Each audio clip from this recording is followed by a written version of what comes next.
Hello, it's another tutorial that can actually be used with Photoshop, GIMP. I believe Paint.net also has a blur tool you could use this with. They have multiply, I know that much. And you can also use this with Paint Tool Side. Excuse my stuffy nose, I have a sinus infection. So, okay, here is the original picture. You know, just ignore the hair, eyes, and stuff. I'm editing it. And if you look at the skin and clothing, you can see the change. Alright. I'm actually going to take this into Paint Tool Side just to show you don't need Photoshop for it. Close that one out. I actually did that inside, so file, I create craft from clipboard, and all you need is layers and the mode multiply and a blur tool or smudge tool. Alright. So you set the new layer on multiply and then you sample the darkest color. I'm just going to do the skin. I'm going to go with the pen tool, and now you just go over where the existing shadows are or where you want deeper shadows. I'm putting some where there weren't shadows before just to give her face more depth. Kind of do the cheeks a bit. Right, and you can also select the area first and then do this if you want. You don't want to clean it up afterwards. You want to clean it up before, basically. Alright, then we're just going to make this shade a little bit darker and go again.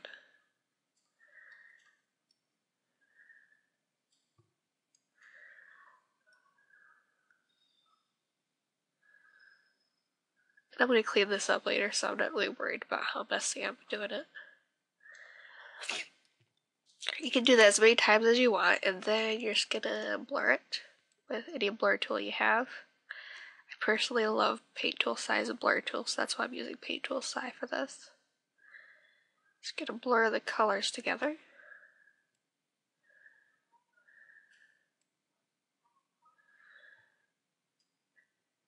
Then once you clean it up, you can see the difference it makes right away.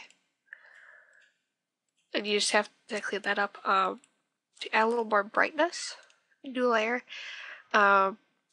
Luminosity. I believe the other programs have luminosity, or you can do overlay as well. I'll do it on overlay because I know GIMP has overlay as well. I'll just use white and whatever brush tool you want. Just kind of go over the areas you want highlighted a bit. And yet again, just blur it. To blend it, I didn't blur the hands.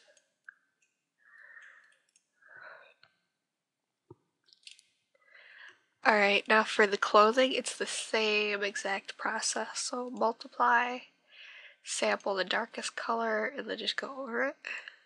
Oops, that was a blur tool. I want the pen tool. You can see it totally blacks out the color. So I'm just going to lower the opacity and just continue on. You don't have to be real precise because you are blurring it to make it softer.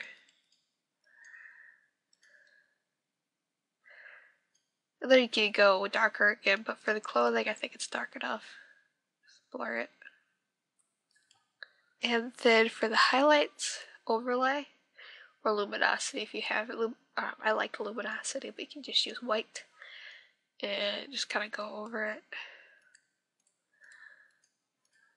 Lighter parts.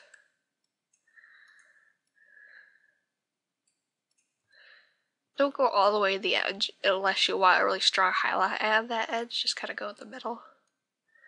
I find that works best. Just blur it. Blend it. Again, if it's too bright, just lower the opacity. There. Now, I'm just going to clean up the skin a little bit so you can see everything a bit better. Okay, so you can see the difference that makes. Let me duplicate the background layer. Okay, so that's what we started with, and this is what we've got, so you can see the difference.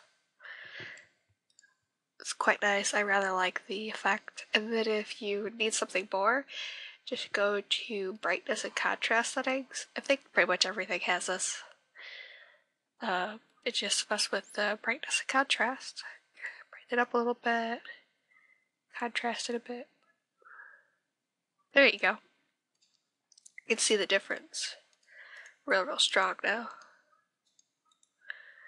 And that is how you do that without having to use any tools very specific to like Photoshop or something. So you need to do this in GIMP, and I'm not really sure what to call this, so I'm going to call this something later. So I hope you enjoyed it, and I hope that helped.